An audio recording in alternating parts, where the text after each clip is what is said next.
ओम नमः शिवाय। जय श्री राम। प्रेम से बोलिए शनि महाराज की जय, हनुमान जी महाराज की जय। भक्तजनों, आज आप श्रवण करेंगे न्याय के देवता शनिदेव तथा हनुमान जी की बड़ी ही दुर्लभ कथा। पुराणों के अनुसार शनिदेव का एक नाम कृष्ण भी है। ये नाम स्वयं श्री कृष्ण भगवान ने शनिदेव को दिया था।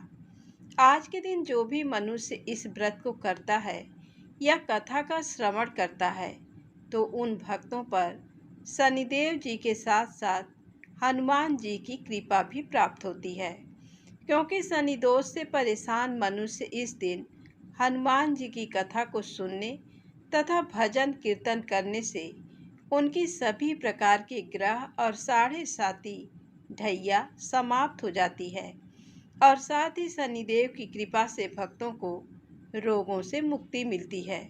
तो भक्तजनों, आइए श्रवण करते हैं दुख दारिद्र्य को दूर करने वाली शनिदेव जी की बड़ी ही दुर्लभ पावन कथा। किसी गांव में एक बहुत ही विद्वान ब्राह्मण रहा करते थे। एक दिन रात्रि में उसने सपने में देखा कि एक नीला वस्त्र पहने हुए बहुत ही दिव्य पुरुष उससे कह रहा है कि हे ब्राह्मण देवता, मैं तुझे लगूंगा। अब देखिए, ये सपना उस ब्राह्मण को रोज दिखाई देता। इससे वह परेशान हो गया और दुबला पतला होने लगा। उसका स्वास्थ्य बहुत ही गिरने लगा। एक दिन उसकी पत्नी ने कहा, देखिए, मैं आपको कितना अच्छे से खिलाती पिलाती हूँ, मेवा मिश्री खिलाती हूँ, दूध मलाई खिलाती हूँ, अच्छा भोजन आहार पकाकर खिलाती हूँ, फिर भी आप इतने दुबले पतले क्यों होते जा रहे हैं? इसका क्या कारण है? प्रिय भक्तजनों, उस ब्राह्मण ने अपनी पत्नी से अपना सारा हाल बताया कि मेरे सपने में एक नीले कपड़े पहने हुए बहुत ही दिव्य पुरुष आते हैं। वे मुझसे कहते हैं कि हे ब्राह्मण, मैं तुझे लगूंगा। अब यही सोचकर मुझे भूख प्यास नहीं लगती, मैं दुबला होता जा रहा हूँ। तब ब्राह्मणी ने कहा, हे पतिदेव, मुझे लगता है कि आपको शनि भगवान दर्शन देते हैं। आपके ऊपर शनि की दशा शुरू होने वाली है, इसलिए आपको वे सचेत करते हैं। अवश्य ही वे शनि महाराज हैं। अब की बार जब दिखें तो आप उनसे कहिएगा कि आप मुझे सिर्फ सवा पहर ही लगना। प्रिय भक्तजनों, उसी दिन जब रात्रि होती है तो ब्राह्मण फिर से सोता है और उसके सपने में शनि भगवान दर्शन देते हैं और कहते हैं, हे ब्राह्मण, आज मैं तुम्हें लगूंगा। तब ब्राह्मण ने कहा, हे भगवान, यदि आप लगना ही चाहते हैं तो लग जाइए, लेकिन ये बताइए आप कितने दिनों के लिए लगोगे? तब शनिदेव जी ने कहा, हे ब्राह्मण, तुम्हारे ऊपर साढ़े साती शुरू होने वाली है, मैं तुम पर 7 साल के लिए लगूंगा। तब ब्राह्मण ने कहा, क्षमा कीजिए भगवान, इतना भारी तो मुझसे झेला नहीं जाएगा, 7 साल बहुत हैं। तब शनिदेव जी बोले, अच्छा 5 वर्ष के लिए लगूंगा। तब ब्राह्मण ने कहा, शनि महाराज, ये भी मेरे लिए ज़्यादा है। तो शनि भगवान बोले, तो ठीक है, 2.5 साल का लग जाऊं। ब्राह्मण ने फिर मना कर दिया। तब शनि देव कहने लगे, सवा पहर का लगूंगा तो ठीक रहेगा। प्रिय भक्तजनों, उसे सवा पहर की शनि की दशा लग गई। ब्राह्मण ने नींद से उठते ही अपनी पत्नी से कहा, देखो, मेरे सवा पहर की शनि की दशा लगी है, इसलिए मैं जंगल में जाकर समय बिताऊंगा। तुम मेरे खाने पीने का सारा सामान बांध दो और इस सवा पहर में कोई गाली भी दे तो उसे भी सुन लेना। ऐसा कहकर ब्राह्मण अपने घर से जंगल की ओर चल दिया। जंगल में ब्राह्मण एक पीपल के पेड़ के नीचे बैठ गया और हनुमान जी का पाठ करने लगा। एक पहर बीत गया तो ब्राह्मण ने सोचा, बाकी का समय तो रास्ते में ही बीत जाएगा, और वहां से चल दिया। और रास्ते में चलते हुए उसे एक सब्जी मंडी दिखाई दी। तो उसने सब्जी मंडी में से एक बड़ा सा कद्दू खरीदा। कद्दू खरीदकर अपनी चादर में लपेटकर वहां से चल दिया। तभी रास्ते में शनि महाराज एक साधु का वेश बदलकर उसके पास आते हैं और कहते हैं, तुम्हारे चादर में क्या है? तो ब्राह्मण ने कहा, हे साधु महाराज, मेरी इस चादर में तो कद्दू है। साधु ने कहा, अच्छा, कद्दू है तो दिखाओ। जब ब्राह्मण ने अपना चादर दिखाया तो आश्चर्य, उसमें तो उस राज्य के राजा के बेटे का कटा हुआ सर था। ये देखते ही साधु महाराज, जो कि शनि देव जी थे, उस ब्राह्मण को लेकर राज दरबार में पहुंच गए और राजा से कहने लगे, महाराज, ये देखिए, ये दुष्ट दुराचारी आपके पुत्र की हत्या करके उसके सिर को काट के अपने चादर में लेकर घूम रहा था। इसे आप दंड दीजिए। प्रिय भक्तजनों, राजा ने जब सुना कि उस ब्राह्मण ने उसके पुत्र को मार दिया है, राजकुमार की हत्या कर दी है, तब राजा बहुत ही क्रोधित हुआ। उसने कहा, मुझे मत दिखाओ, मुझसे ये सब कुछ देखा नहीं जाएगा। हे सैनिकों, तुम इसे तुरंत ले जाओ और इसे सूली पर चढ़ा दो। जब नगर में ये समाचार हुआ कि राजा के पुत्र का सिर कट चुका है, एक ब्राह्मण ने उसकी हत्या कर दी है, तो नगर में हाहाकार मच गया और उस ब्राह्मण को सैनिक सूली पर चढ़ाने के लिए ले गए। जब फांसी पर चढ़ाने ही वाले थे, तब जैसा कि नियम होता है, मरने वाले से उसकी अंतिम इच्छा को पूछा जाता है। तो सैनिकों ने भी ब्राह्मण की अंतिम इच्छा को पूछा। सैनिकों ने कहा, हे ब्राह्मण, बताओ तुम्हारी अंतिम इच्छा क्या है? भक्तजनों, ब्राह्मण ने सोचा कि यदि किसी प्रकार कुछ समय के लिए फांसी रुक जाए तो शनि की दशा का 1.25 पूरा हो जाएगा। ये सोचकर उसने कहा, भाई, मैं बचपन से नित्य बालाजी की कथा कहता और सुनता आया हूँ। आज मरने से पहले अंतिम बार कथा कह लेने दो। अब क्या था? फांसी देने वाले सैनिकों ने उसकी आखिरी इच्छा पूर्ण होने तक फांसी को रोक दिया। कहानी कहते कहते 1.25 पूरा हो गया। शनि की दशा खत्म हो गई। अब इधर देखिए, राजा का जो पुत्र था, राजकुमार, वह जंगल से शिकार खेलकर वापस राजमहल में आ गया। राजमहल में राजकुमार को देखते ही राजा बड़ा ही प्रसन्न हुआ, लेकिन मन ही मन उसे डर भी लगा। यदि उस निर्दोष ब्राह्मण को फांसी चढ़ा दिया गया होगा तो ब्राह्मण हत्या का दोष लग जाएगा। राजा ने 2 घुड़सवार को जल्दी से फांसी घर की तरफ दौड़ाया और ब्राह्मण को आदर सहित दरबार में आने का हुक्म दिया। ब्राह्मण राज दरबार में उपस्थित हुआ तो राजा ने क्षमा याचना मांगते हुए कहा कि आपके बगल में जो चादर है उसे खोलकर दिखाओ। राजा की आज्ञा के अनुसार ब्राह्मण ने चादर खोली तो उसमें कद्दू था। राजा ने ब्राह्मण को बहुत सा धन दिया और पूछा, हे ब्राह्मण देवता, मुझे ये समझ में नहीं आया, इस सब के पीछे रहस्य क्या है? ये सब क्यों हुआ? आखिर ये सब था क्या? तब ब्राह्मण ने कहा, हे महाराज, मुझे 1.25 की शनि की दशा लगी थी, इसलिए ये सब कुछ हुआ। राजा ने कहा, हे ब्राह्मण, शनिदेव की दशा किस प्रकार चलती है? तो ब्राह्मण ने कहा, हे राजन, यदि राजा या सेठ को ये दशा लगती है तो काला हाथी या काला घोड़ा दान करना चाहिए। गरीब को शनि की दशा लगती है तो पीपल की पूजा करनी चाहिए और शनि की कहानी सुननी चाहिए। तिल, तेल और काला उड़द आदि का दान करें। काले कुत्ते को तेल चुपड़ी रोटी खिलाएं तो शनि की दशा उतर जाएगी। राजा ने उस ब्राह्मण को कद्दू वापस कर दिया। अब घर जाकर ब्राह्मण ने कद्दू अपनी पत्नी को दिया। जब उसकी पत्नी ने सब्जी बनाने के लिए उस कद्दू को काटा तो उसके बीजों की जगह हीरे मोती निकलने लगे। तब ब्राह्मणी ने पूछा, हे पतिदेव, ये सब क्या है? इसमें से हीरे मोती कैसे निकल रहे हैं? इसे कहाँ से लाए हैं? तब ब्राह्मण ने कहा, हे प्रिय, जब शनि की दशा लगी थी तो ये कद्दू कुंवर का सिर बन गया था, और जब दशा उतरी है तो शनि महाराज ने कैसे निहाल कर दिया, हमें माला माल कर दिया। हे शनि देवता, जैसे ब्राह्मण को शनि की दशा लगी वैसे किसी को भी शनि की दशा ना लगे। जैसे ब्राह्मण को धन दौलत मिला वैसे सबको धन दौलत मिले। कथा कहानी कहते सुनते हुंकार भरते सबको मिले। तो बोलिए श्री शनिदेव महाराज की जय हो। ओम नमः शिवाय। प्रिय भक्तजनों, आइए अब सुनते हैं भगवान शनिदेव की दूसरी कथा।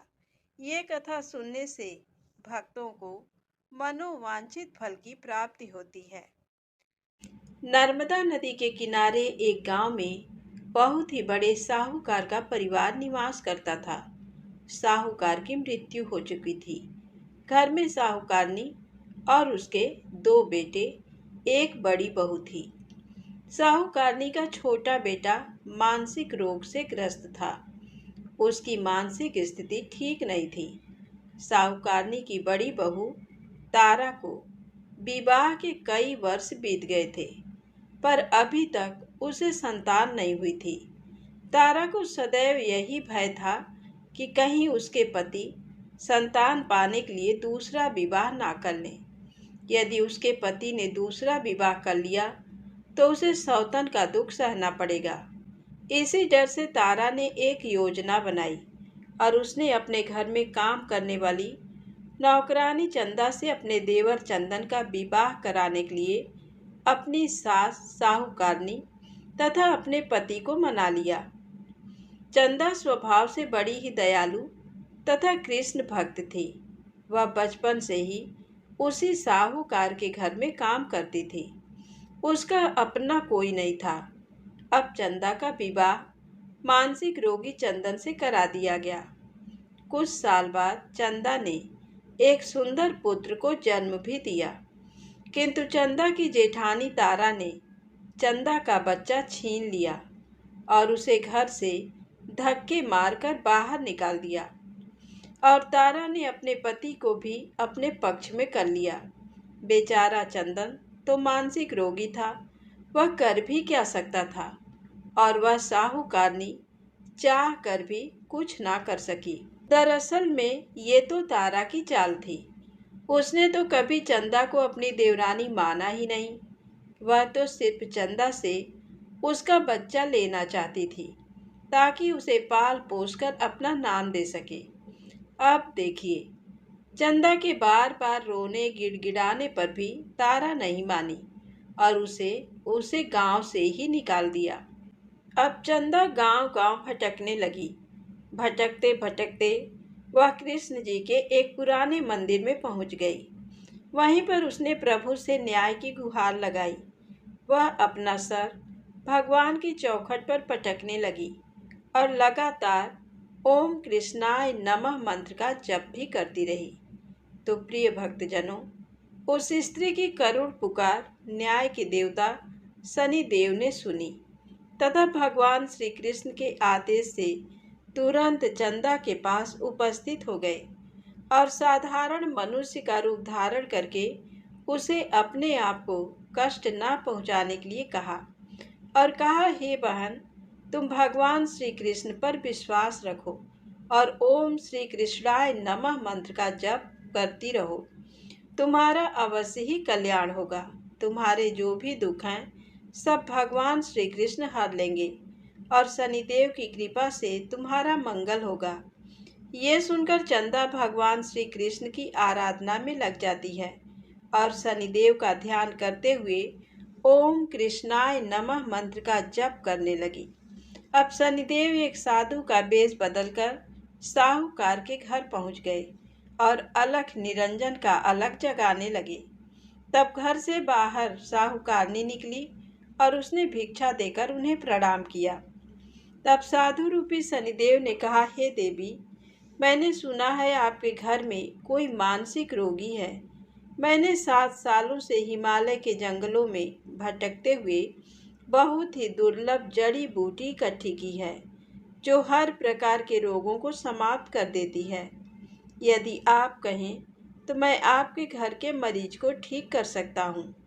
उस साहूकारनी ने कहा, हे महात्मा, अहो भाग्य जो आप यहाँ पधारे। हाँ महाराज जी, मेरा छोटा बेटा जो कि दिमागी रूप से बीमार है, आप उसे ठीक कर दीजिए। आप जो चाहेंगे मैं वह आपको दूंगी। आइए, घर के अंदर आइए। साहूकारनी ने अपने बेटे चंदन को साधु महाराज को दिखाया, जो अब चंदा के चले जाने से बहुत ही दुखी था। साधु महाराज ने अपने कमंडल से जल निकालकर उसे अभिमंत्रित करके चंदन को पीने के लिए दिया। अब उस जल को पीते ही चंदन बिल्कुल ठीक हो गया और साधु महाराज ने तारा को भी बहुत समझाया कि वह चंदा का बच्चा उसे वापस कर दे और अपनी गलती को स्वीकार कर ले, किंतु वह नहीं मानी। वह तो उल्टे ही साधु महाराज को डांटने लगी, यहाँ तक कि चंदन के ठीक होने से उसे ईर्ष्या करने लगी। इस बात से रुष्ट होकर भगवान शनिदेव की दशा तारा को लग गई और वह मानसिक रोगी हो गई। उसका एक हाथ लकवा से ग्रस्त हो गया। साधु महात्मा के बताए अनुसार चंदन अपनी पत्नी चंदा को घर ले आया और अपनी पत्नी, बच्चे और माँ के साथ हंसी खुशी जीवन व्यतीत करने लगा। प्रिय भक्तजनों, तारा को शनिदेव ने उसके कर्मों का फल दिया और चंदा के सिर्फ ओम कृष्णाय नमः मंत्र का जप करने से उस पर कृपा बरसाई और उसका बच्चा, पति, परिवार वापस मिल गया। उसका पति भी स्वस्थ हो गया। जय शनिदेव, जय जय शनिदेव। ओम नमः शिवाय। प्रिय भक्तजनों, साढ़े साती क्या होती है? इससे लोग क्यों डरते हैं? यह सही है कि साढ़े साती के समय व्यक्ति को कठिनाइयों और परेशानियों का सामना करना पड़ता है, किंतु इससे डरने और घबराने की कोई बात नहीं। इसमें कठिनाई और मुश्किल हालात जरूर आते हैं, परंतु इस समय व्यक्ति को कामयाबी भी मिलती है। बहुत से व्यक्ति साढ़े साती के प्रभाव से सफलता की ऊंचाइयों पर पहुंच जाते हैं। साढ़े साती व्यक्ति को कर्मशील बनाता है और उसे कर्म की ओर ले जाता है। अभिमानी, हठी और कठोर व्यक्तित्व वाले व्यक्ति से ये काफ़ी मेहनत करवाते हैं। साढ़े साती के 3 चरण होते हैं। साढ़े साती का पहला चरण नज़दीकी रिश्तेदारों और जातक को प्रभावित करता है। साढ़े साती का दूसरा चरण व्यापार और गृहस्थी को प्रभावित करता है। साढ़े साती का तीसरा चरण परिवार और स्वास्थ्य को प्रभावित करता है। भगवान शनिदेव न्याय के देवता हैं। ये कभी भी किसी को ऐसे दंड नहीं देते। यदि दंड देते हैं तो उसे उसके साथ बहुत ही बड़ी शिक्षा भी देते हैं। जैसे एक माता अपने पुत्र की गलती पर उसे दंड देती है, उसकी भलाई के लिए, उसे सही मार्ग पर जाने के लिए, ठीक वैसे ही शनिदेव कर्म और न्याय के पथ पर चलने के लिए मनुष्य को दंड देते हैं, ताकि वह डरकर आगे ऐसा कार्य ना करे और अपने जीवन को सरल और सार्थक बनाए। भगवान शनिदेव तो न्याय के मूर्ति हैं। इनकी पूजा और भक्ति करके व्यक्ति धन, ऐश्वर्य से संपन्न हो जाता है और सफलता की नई ऊंचाइयों को छूता है। जीवन में तरक्की करता है। घर में सुख, समृद्धि, वैभव का आगमन होता है और व्यक्ति का जीवन बड़ा ही सुखमय हो जाता है। शनिदेव भगवान को प्रसन्न करने के लिए शनिवार के दिन पीपल के पेड़ के नीचे शाम को दिया अवश्य जलाएं और कुत्ते को तेल से चुपड़ी रोटी खिलाएं। शनिवार को जल में तिल डालकर पीपल को चढ़ाएं। इससे शनिदेव अत्यंत प्रसन्न होते हैं और ओम कृष्णाय नमः महामंत्र का जप भी करें। तो बोलिए श्री शनिदेव महाराज की जय हो। अब सुनिए हनुमान जी की कथा। पौराणिक कथा के अनुसार बहुत समय पहले की बात है। एक साहूकारनी थी। उसका बेटा और बहू थे। पति की मृत्यु युवावस्था में ही हो गई थी और इस तरह उस साहूकारनी का रोज का नियम था, वह हनुमान जी के मंदिर में जाती और साथ में हलवा, पूरी और चूरमा बनाकर ले जाती और हनुमान जी से कहती, कांधे सोटो लाल लंगोटो, हनुमान जी खायो चूरमे और रोटी। मैंने तुम्हें दिया जवानी में, तुम मुझे देना बुढ़ापे में। अब क्या था, पूजा करने के बाद वह साहूकारनी अपने घर आई तो उसकी बहू बोली, सासू जी तुम चूरमा रोटी लेकर कहाँ जाती हो? वह साहूकारनी बोली, मैं बालाजी के मंदिर में जाती हूँ। तो बहू बोली, मंदिर में तो नहीं जाती हैं आप, हमें तो लगता है आप अपने खाने के लिए रोज चूरमा और हलवा बनाती हैं और चोरी चुपके जाकर कहीं खा लेती हैं। प्रिय भक्तजनों, सास अपनी बहू की बातें सुनती है तो भी कुछ नहीं बोलती और उसका मन बड़ा ही दुखी होता है और उसे ये दुख होता है कि वह भगवान की भक्ति करती है और उसकी बहू उसे चटोरी कह रही है। अब क्या था, दुख के मारे वह जाकर अपने कमरे में सो जाती है। सोते सोते 5 दिन हो गए। हनुमान जी सपने में आए और बोले, हे साहूकारनी, तूने तो जवानी में दिया है, मैं तुझे बुढ़ापे में देता हूँ। साहूकारनी बोली, हे हनुमान जी, आज तो आप मुझे खाने के लिए दे देंगे, लेकिन रोज कौन देगा? हनुमान जी बोले, हे साहूकारनी, मैं तुम्हें रोज दूंगा। अब क्या था, हनुमान जी की महिमा देखिए। उन्होंने साहूकारनी के लिए चूरमा, रोटी, हलवा, पूरी दिया। साहूकारनी चुपचाप चूरमा रोटी खा लेती है। इसी प्रकार 5-6 दिन बीतते हैं और धीरे धीरे बहू के घर में से अचानक अनाज इत्यादि खत्म होने लगते हैं। उसके पास कुछ नहीं रहता, सब चीज में घाटा पड़ गया। बहू ने सोचा, सास को 7 दिन हो गए हैं, मैंने तो उन्हें खाने को कुछ दिया भी नहीं, देखूं तो कैसी हैं। अब देखिए, बहू अपनी सास के कमरे में जाकर देखती है तो उसने क्या देखा कि उसकी सास तो अच्छी भली मोटी ताजी है। बहू बोली, सासू जी, मैंने तुम्हें खाने को भी नहीं दिया और तुम क्या खाती हो, इतनी स्वस्थ और मोटी ताजी हो। तो सास बोली, मुझे तो हनुमान जी मीठी मीठी हलवा और रोटी दे जाते हैं, मैं वही खाती हूँ। अब क्या था, बहू सास के पैरों में गिर गई, उसे पछतावा हुआ। वह बोली, हे सासू माँ, हम तो तुम्हारे भाग्य का खाते हैं, हमारे घर में तो कुछ भी नहीं रहा, मैंने आपको खाना नहीं दिया, मैंने आपकी भक्ति को झूठा समझ आपको चटोरी समझा, इसलिए भगवान ने मुझे ये दंड दिया। 7 दिन के अंदर ही हमारे घर से अनाज, धन इत्यादि समाप्त हो गया। हे सासू माँ, अब आप ही सब कुछ संभालो, मुझे आपकी भक्ति पर विश्वास हो गया। आपने हनुमान जी को भोग लगाया जवानी में और हनुमान जी ने आपको वही भोग बुढ़ापे में लौटाया है, आपका पेट भरा है। हनुमान जी की महिमा अपार है, कोटि कोटि प्रणाम है। प्रिय भक्तजनों, अब क्या था, उस सास ने खुशी खुशी घर की सारी जिम्मेदारी संभाल ली और सास यानी कि वह साहूकारनी हनुमान जी को रोज चूरमा रोटी, हलवा पूरी खिलाया करती, हलवा पूरी चढ़ाया करती थी। फिर घर में बहुत बरकत हुई और खूब धन धान्य आने लगा।